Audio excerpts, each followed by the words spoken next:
നമസ്കാരമുണ്ട്. Debate space മലയാളത്തിലേക്ക് എല്ലാവർക്കും സ്വാഗതം. നമ്മുടെ കേരളത്തിലെ വനിതകൾക്കെല്ലാം ഒരു മഹാഭാഗ്യം വരാൻ പോകുന്നു. അവർ ലക്ഷാധിപതികളോ കോടീശ്വരികളോ ആകാൻ പോകുന്നു എന്നുള്ളതാണ്. ഒരേ ഒരു കാര്യമേ ചെയ്യുള്ളൂ. അതല്ലേ നിങ്ങൾക്ക് അറിയേണ്ടത്?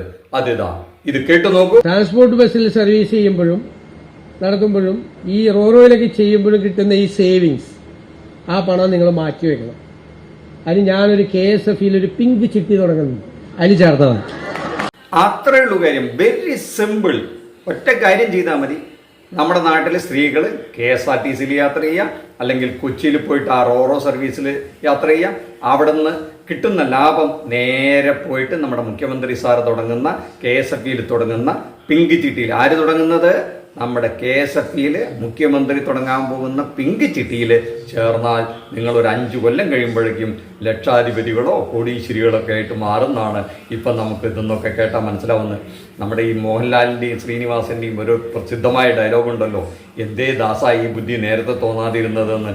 എല്ലാത്തിനും അതിനുള്ള ഒരു സമയമുണ്ട് എന്ന് പറയുന്നത് പോലെ ഇപ്പോഴാണ് അതിൻ്റെ സമയമുണ്ടായത്. നമ്മുടെ നാട്ടിലെ സ്ത്രീകളുടെ സാമ്പത്തിക ശാക്തീകരണം ഇത്ര എളുപ്പമായിരുന്നു, അല്ലെങ്കിൽ ഇങ്ങനെ ഒരു കുറുക്കുവഴി ഉണ്ട് എന്നുള്ളത് നമുക്ക് ഇത്രയും കാലം മനസ്സിലാക്കാൻ പറ്റിയില്ലല്ലോ എന്നുള്ളൊരു കുണ്ഠിതം ശരിക്കും തോന്നുന്നുണ്ട്. എന്തൊരു അപാരമായ ബുദ്ധിയാണല്ലേ. ഒരേ സമയം ഈ സ്ത്രീകൾക്ക് ഒരു സൗജന്യ യാത്രയും കൊടുക്കുക, അതേസമയം അവരെ ലക്ഷാധിപതികളായിട്ട് അല്ലെങ്കിൽ വലിയൊരു സമ്പത്തിനുടമയും ആക്കാൻ പറ്റുക എന്ന് പറയുന്ന ഒരു വല്ലാത്ത മാജിക്കൽ എക്കണോമിക് റിവല്യൂഷൻ തന്നെയാണെന്ന് പറയാതിരിക്കാൻ പറ്റില്ല കേട്ടോ. ഒരു അപാരമായ സാധ്യതയാണ് നമ്മുടെ ബഹുമാനപ്പെട്ട ഈ ഭരണാധികാരികൾ കണ്ടെത്തിയിരിക്കുന്നത് എന്നുള്ള കാര്യത്തിൽ തർക്കമില്ല. അപ്പം ഇതെങ്ങനെ പോകുന്നു ഈ പ്രിയദർശിനി പദ്ധതി എന്നുകൂടെ നമുക്കൊന്ന് കേട്ടു നോക്കണ്ടേ? അപ്പോഴല്ലേ ഇത് എത്രത്തോളം മുന്നോട്ട് പോകും, ഇവർക്ക് എത്രത്തോളം കാലം ഈ ചിട്ടി തുടരാൻ പറ്റുമെന്നൊക്കെ അറിയണ്ടേ? അപ്പോഴാണ് കഴിഞ്ഞ ദിവസം മാർക്കറ്റിലൊന്ന് വെറുതെ പോയി നോക്കിയത്. ഇപ്പോൾ സ്ത്രീകളൊക്കെ വലിയ തോതിൽ മാസം 2000-3000 രൂപയൊക്കെ സേവ് ചെയ്യുന്നു എന്ന് പറഞ്ഞിട്ട് റീലുകൾ ഇങ്ങനെ ഓടിക്കൊണ്ടിരിക്കുകയാണ്. അപ്പം ഞാൻ ഈ 2000-3000 ഒക്കെ സമ്പാദിച്ച് വരുന്ന സ്ത്രീകൾക്ക് കഴിഞ്ഞൊരു മാസമായിട്ട് ഇതൊക്കെ സമ്പാദിച്ച് വെക്കാൻ പറ്റുന്നുണ്ടോ ഈ ചിട്ടി തുടങ്ങാൻ എന്ന് വെറുതെ ഒന്ന് അന്വേഷിച്ചപ്പോൾ പലചരക്കിടയിലൊക്കെ പോയി മല്ലിക്കടയിലൊക്കെ പോയി കഴിഞ്ഞപ്പോഴേ അവിടെ കഴിഞ്ഞൊരൊറ്റ മാസം കൊണ്ട് കുറച്ച് കാര്യങ്ങൾ ഞാൻ വായിക്കട്ടെ, അതൊന്ന് ശ്രദ്ധിച്ച് നോക്കിക്കോളൂ.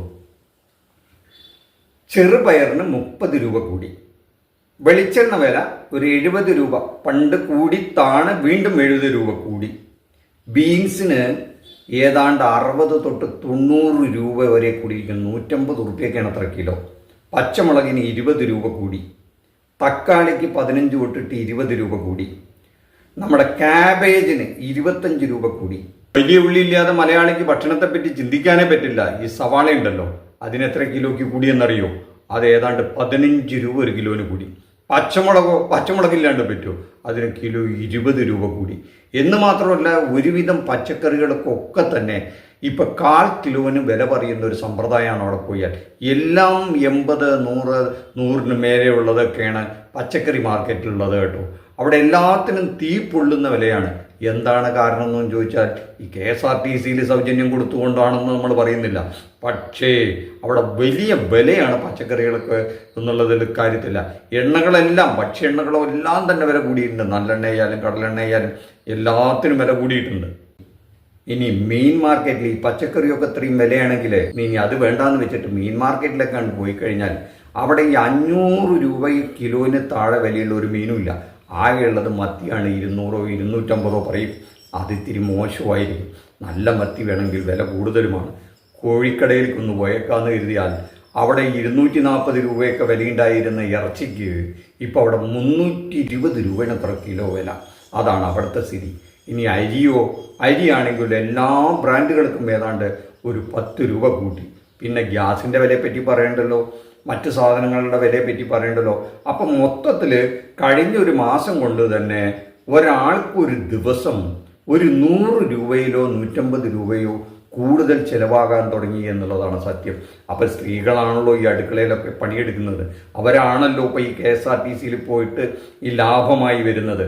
അവർ ഈ പച്ചക്കറി വാങ്ങിക്കുവോ, അരി വാങ്ങിക്കുവോ, കോഴി വാങ്ങിക്കുവോ, മീൻ വാങ്ങിക്കുവോ, അതോ ഇതെല്ലാം കുടുക്കയിലിട്ട് സേവ് ചെയ്തിട്ട് ഈ നമ്മുടെ ഇത് പിങ്ക് ചിട്ടിയിൽ ചേരാൻ വേണ്ടി സൂക്ഷിച്ചു വെക്കുമോ എന്നുള്ളത് കണ്ടറിയേണ്ട കാര്യമാണ്. അതൊക്കെ ഭരണാധികാരികൾ സ്വപ്നം കണ്ടത് മാത്രമായിരിക്കുമോ ബാക്കി എന്നറിയില്ല. അപ്പൊ കഴിഞ്ഞൊരു മാസം കൊണ്ട് തിക്കിലും തിരക്കിലൊക്കെ യാത്ര ചെയ്തിട്ട് കഷ്ടിച്ച് ലാഭം ഉണ്ടാക്കിയ 10,000-3,000 രൂപ ഒരൊറ്റ അടിക്ക് ഈ പലചരക്ക് കടക്കാരും പച്ചക്കറി കടക്കാരും മീൻ കടക്കാരും കൂടെ കൊണ്ടുപോയി എന്ന് പറഞ്ഞാൽ മതിയല്ലോ. അപ്പൊ ഈ ലാഭവും മിച്ചവും ഒന്നും ഉണ്ടായില്ല എന്നാണ്. അങ്ങനെ ഇരിക്കുകയാണ് ടി വിയിൽ ഇങ്ങനൊരു വാർത്തയും കൂടെ കേൾക്കണത്. അതൊന്ന് കേട്ടു നോക്കൂ. ഇന്നു മുതൽ ഗവി പ്രിയദർശിനി ബസ്സിൽ പരമാവധി യാത്രക്കാരുടെ എണ്ണം 55 ചുരുക്കി. ഇന്നലെ 70 പേരുമായി പോയ ബസ് കാടിനു നടുവിൽ ബ്രേക്ക് ഡൌൺ ആയതിനു പിന്നാലെയാണ് തീരുമാനം. സ്ത്രീകൾക്ക് സൗജന്യ യാത്ര ഓർഡിനറി ബസ്സുകളിൽ ഏർപ്പെടുത്തിയതിനു ശേഷം പത്തനംതിട്ട ഡിപ്പോയിൽ നിന്നും ഗവിയിലേക്കുള്ള KSRTC ഓർഡിനറി ബസ്സിൽ വലിയ തിരക്കാണ് അനുഭവപ്പെട്ടിരുന്നത്. 100-ലധികം യാത്രക്കാരുമായാണ് പലപ്പോഴും സർവീസുകൾ നടത്തിയിരുന്നത്. അപ്പൊ സ്ത്രീകൾക്ക് സൗജന്യം കൊടുക്കുന്ന ഒരു പ്രിയദർശിനി ബസ്സിന്റെ കഥയാണ് ഇപ്പോൾ നമ്മൾ കേട്ടത് കേട്ടോ. പത്തനംതിട്ടയിൽ നിന്ന് ഗവിയിലേക്കുള്ള യാത്രയിൽ വനാന്തരത്തിൽ വെച്ച് ഈ ബസ് അപകടത്തിൽപ്പെടുന്നു. അതിൽ 55 പേരെയാണ് മാക്സിമം കയറ്റാൻ പറ്റുള്ളൂ എന്നാണ് പറയുന്നത്. അതിൻ്റെ അപ്പുറത്തേക്ക് 100ഓളം പേരോളമായിട്ടാണ് പലപ്പോഴും ഈ ബസ്സുകൾ യാത്ര ചെയ്യുന്നതെന്ന് പറയുന്നു. അങ്ങനെ വനാന്തരത്തിൽ വെച്ച് അത് ബ്രേക്ക് ഡൗൺ ആവുന്നു. അങ്ങനെ വന്നു കഴിഞ്ഞാൽ പിന്നീട് അടുത്തൊന്നും ഇങ്ങനെയുള്ള ബസ്സുകൾ ആ വഴിക്ക് വരുന്നുണ്ടാവില്ല. വലിയ ദുരിതമാണ്, വനമാണെന്നുള്ള കാര്യം മറക്കണ്ട. ഈ 100 പേര് 55 പേരൊക്കെ കയറുന്ന സ്ഥാനത്ത് 100 പേരെ വെച്ച് യാത്ര ചെയ്താലുണ്ടാവുന്ന അപകട സാധ്യതകളെ പറ്റിയിട്ട് നമുക്ക് ഇന്നൊരനുഭവം ഉണ്ടായി. അത് പൊന്മുടിയിലാണ്. തിരുവനന്തപുരത്തേക്ക് പൊന്മുടിയിൽ നിന്ന് മടങ്ങുന്ന വഴിക്ക് ഹെയർപിൻ കർവുകളൊക്കെ ഉണ്ട്. അങ്ങനെ 6ാം വളവിൽ വെച്ചിട്ട് ഇതേപോലെ ഒരു പ്രിയദർശിനി ബസ് ഡ്രൈവറുടെ ശ്രദ്ധ കൊണ്ട് മാത്രവും ആ യാത്രക്കാരുടെ ഭാഗ്യം കൊണ്ട് മാത്രം വലിയ അപകടത്തിൽപ്പെടാതെ എവിടെയോ ഒരു കലുങ്കിൽ ഇടിച്ചു നിന്നു എന്നാണ് ഇപ്പോൾ പുറത്തു വരുന്ന വാർത്തകൾ. അതിലും അനുവദനീയമായതിൻ്റെ ഇരട്ടിയിലധികം യാത്രക്കാരുണ്ടായിരുന്നു അത്രേ. നമുക്ക് പറയണ്ടല്ലോ, ഫ്രീ യാത്ര ചെയ്യുമ്പോൾ സ്ത്രീകളായിരിക്കുമല്ലോ കൂടുതലുണ്ടാവുക. സൗജന്യമാണെന്ന് വിചാരിച്ച് ഇത്തരം ഓവർലോഡുമായി പ്രിയദർശിനി യാത്ര നടത്തുന്നത് വലിയ അപകട സാധ്യതകൾ വിളിച്ചു വരുത്തുമെന്നാണ് ഇതുമായി ബന്ധപ്പെട്ടവർ ആശങ്ക അറിയിക്കുന്നത് കേട്ടോ.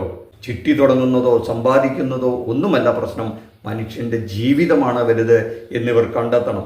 ബാക്കി കാര്യങ്ങളൊക്കെ അത് അതിൻ്റെ വഴിക്ക് നടക്കട്ടെ. ഇനി ഒരു കാഴ്ച കൂടെ നമുക്ക് കാണേണ്ടതുണ്ട്. കാരണം ഇവിടെ സൗജന്യം കൊണ്ട് ഒരു വിഭാഗം ശാക്തീകരിക്കപ്പെടുമ്പോൾ മറുഭാഗത്ത് മറ്റൊരു വിഭാഗം പരാജയപ്പെടുന്നു, ജീവിതത്തിലെ തൊഴിലില്ലാത്തവരായിത്തീരുന്നു എന്ന് കംപ്ലൈൻറ്റുമായി സ്വകാര്യ ബസ് തൊഴിലാളികളും മുതലാളിമാരും ഈ വലിയ സമരത്തിലേക്ക് നീങ്ങുന്നു. ഇന്ന് ട്രാൻസ്പോർട്ട് മന്ത്രിയായിട്ടൊക്കെ ചർച്ച നടത്തിയിത്രേ. അവരൊരു കമ്മിറ്റിയെ രൂപീകരിച്ചു എന്ന് പറയുന്നു. ഇപ്പം എല്ലാം പഠിക്കാനാണ്, കമ്മിറ്റികളാണെന്നറിയാം ഈ ഭരണം വന്നതിന് ശേഷം ഉണ്ടാകുന്നത് എന്ന ചില ആക്ഷേപങ്ങൾ ഉയരുന്നുണ്ട്. ഇതിനും ഒരു കമ്മിറ്റി ഉണ്ടാക്കിയിട്ടുണ്ട്. അടുത്ത 5 കൊല്ലം മുഴുവൻ ഇരുന്ന് ഇതിനെപ്പറ്റി പഠിക്കുമോ എന്നറിയില്ല. ആ പഠിപ്പ് കഴിയുമ്പോഴേക്ക് മിക്കവാറും ഓരോരുത്തരായിട്ട് ഈ പണി അവസാനിപ്പിച്ച് പോയേക്കുമെന്ന് ചിലപ്പോൾ ഒരു പക്ഷേ മന്ത്രി വിചാരിക്കുന്നുണ്ട്. അതുകൊണ്ട് പ്രിയദർശിനി പദ്ധതിയെ ഒന്നും കൂടെ പഠന വിധേയമാക്കണമെന്ന് തന്നെയാണ് നമുക്ക് പറയാനുള്ളത്. ഭരണാധികാരികൾ ശ്രദ്ധിക്കട്ടെ എന്ന് മാത്രം പറഞ്ഞുകൊണ്ട് നിർത്തുന്നു. മറ്റൊരു വിഷയവുമായി മറ്റൊരു എപ്പിസോഡിൽ കാണുന്നവരെ താങ്ക് യു.